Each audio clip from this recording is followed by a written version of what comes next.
Good morning and welcome to the new edition of Dr. Lamba's Awakening Call.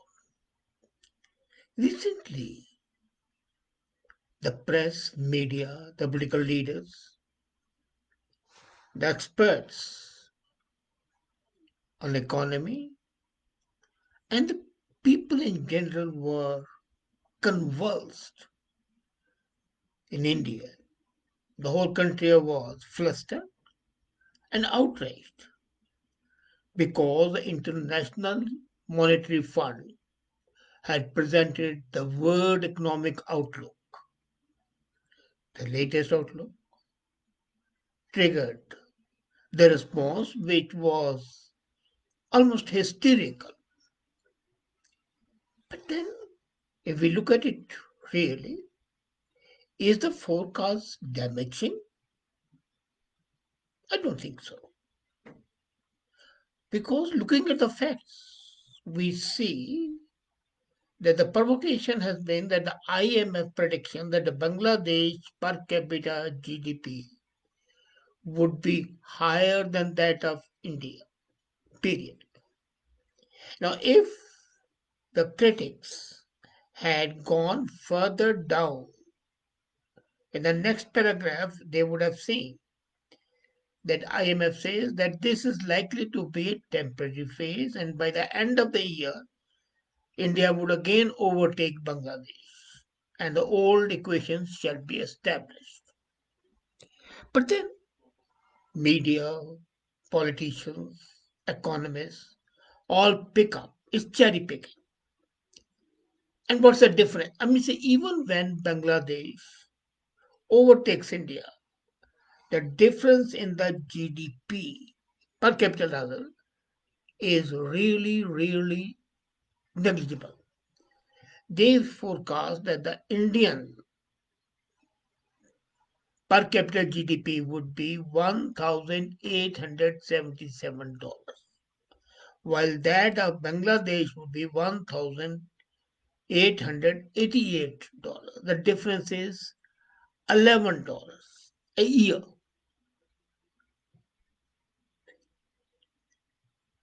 $11, and the result is all the political opponents are crying at the top of their voice that Modi has doomed India. But then look at the record of IMF. The record is that they make fallacious statements that they're good in their work, but they're good in bean counting. They do not understand that the economy is not only dependent on one factor, and the cultural and the other factors, the sociological factors, the political factors, are often negated. Per capita GDP is not the sole criteria. And as I said, that the projected difference is almost negligible. And that also, according to IMF, is unlikely to last beyond the year. The only thing this forecast has achieved is that it has provided ammunition to the for political attack on Modi government economic record. But then just see, people are not flustered. Even today's news says that despite all this, despite the deaths in the COVID, despite the uncontrolled pandemic in India, despite the fact that the migrants ran away from the cities, causing even the Supreme Court to intervene, which it was not required,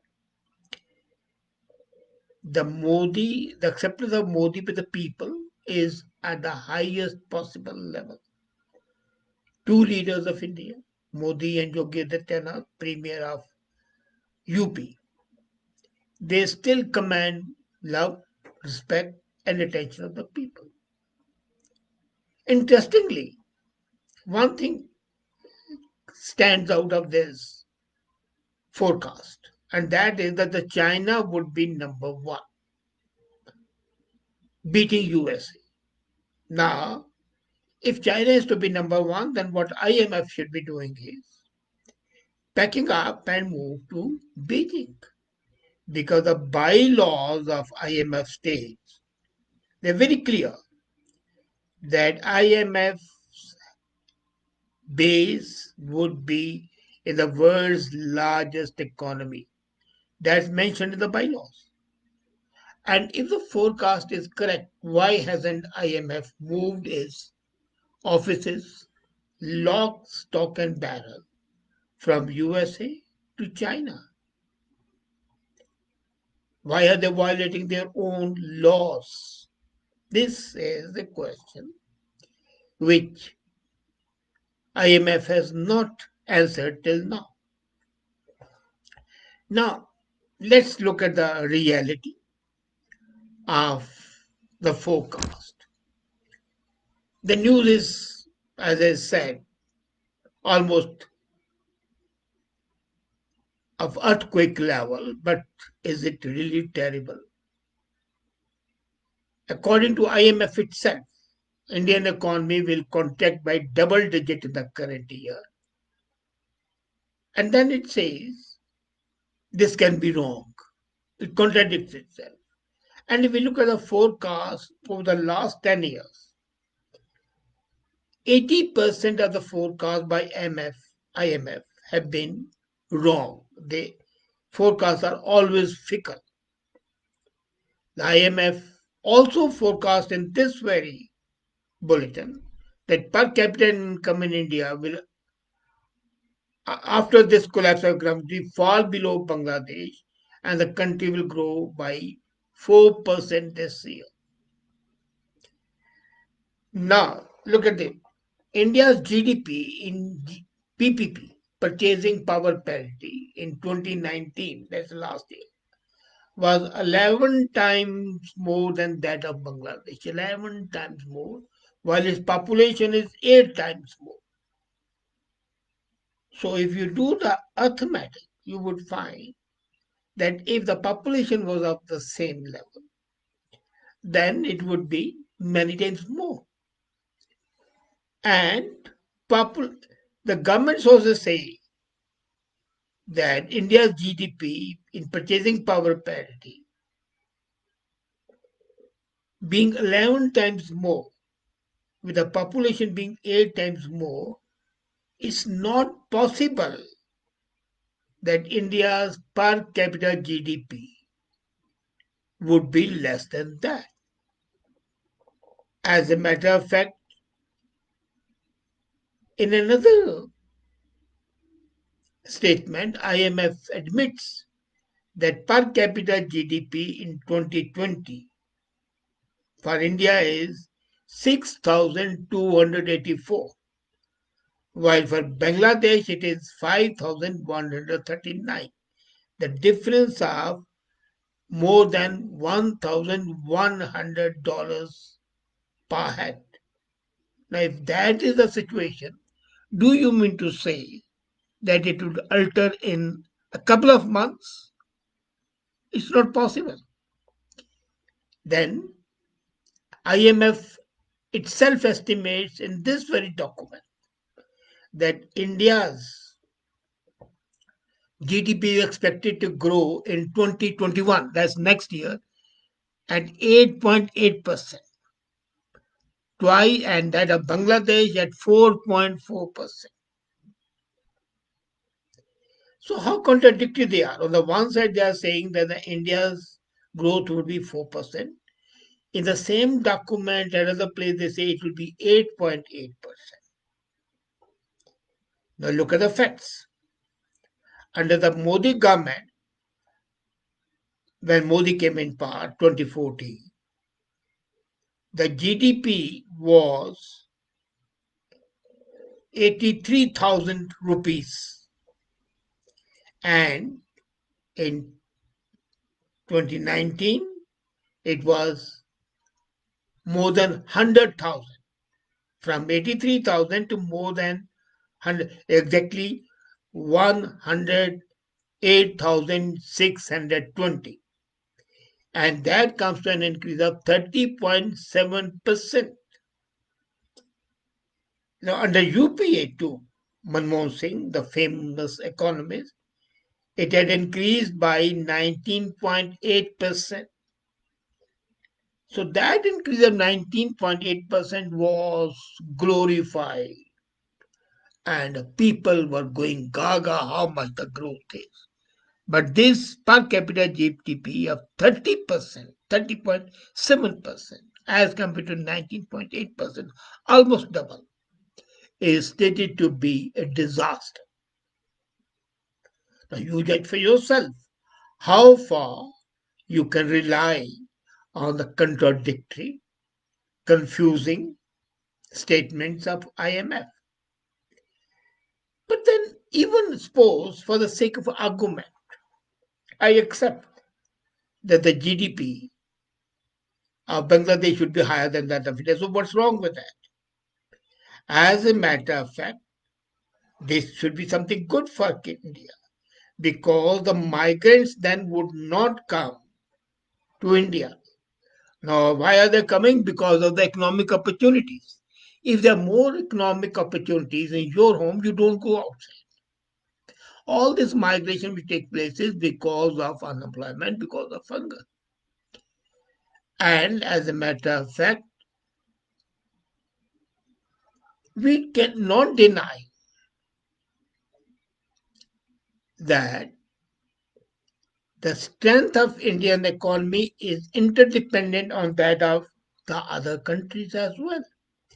If their economic position grows, India's exports would grow.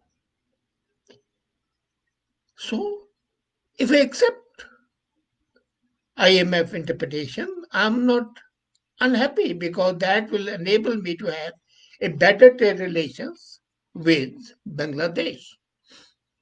Of course, I accept that IMF I wouldn't accept with a grain of salt, but Namura's Indian Business Assumption Index suggests that the growth is going down. It picked up in September, but in October it went down. So it's a cyclical. It goes up, it comes down, but that doesn't mean disaster. We should, as a matter of fact, sit back and chant, spend less and maximize growth. Non-autonomous expenditure has to go up. And that's the problem. And this is something very good. The infrastructure expenditure that Modi government has embarked on is a great offset as far as the dark forecasts are concerned. And that takes care of it. What we need is basically to create a growth momentum. Such reports do dampen the enthusiasm, and especially when the opposition party join the cacophony.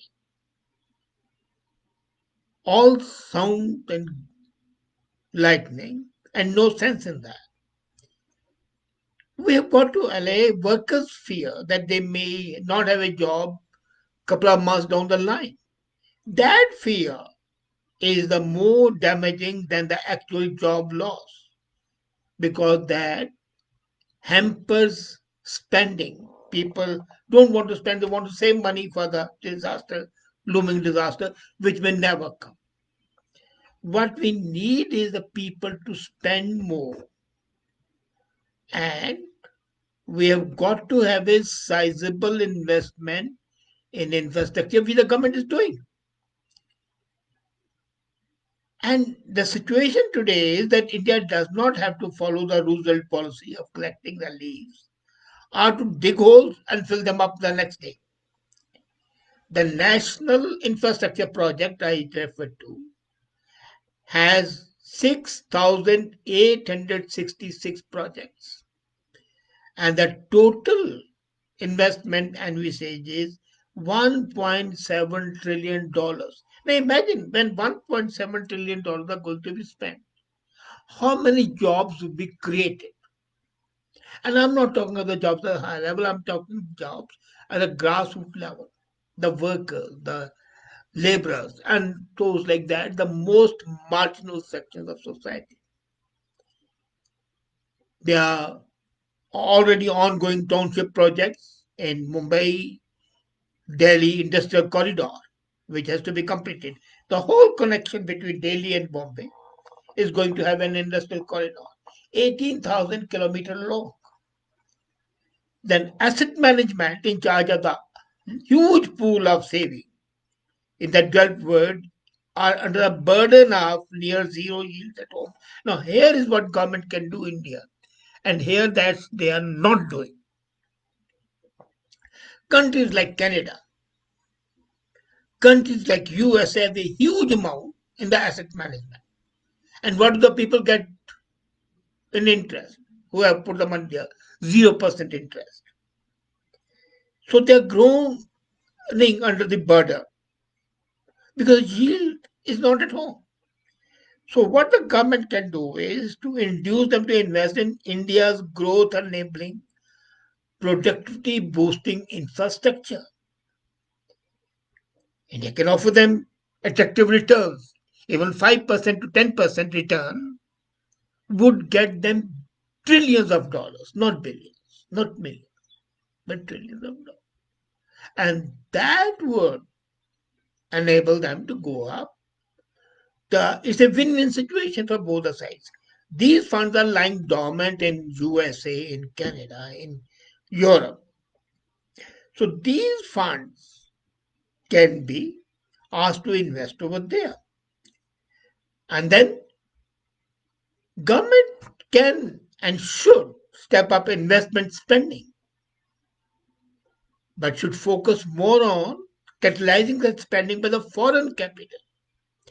They don't have to go in their own piggy bank to finance these infrastructure projects.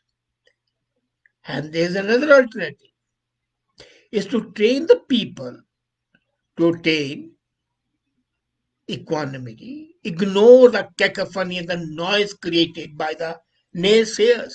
Look at the document, see its pitfalls, see the contradictions, and you would find that all this is sound and fury, signifying nothing. The economy of India is in no danger at all, notwithstanding the dark, gloomy, fickle, and contradictory statements of IMF. Thank you.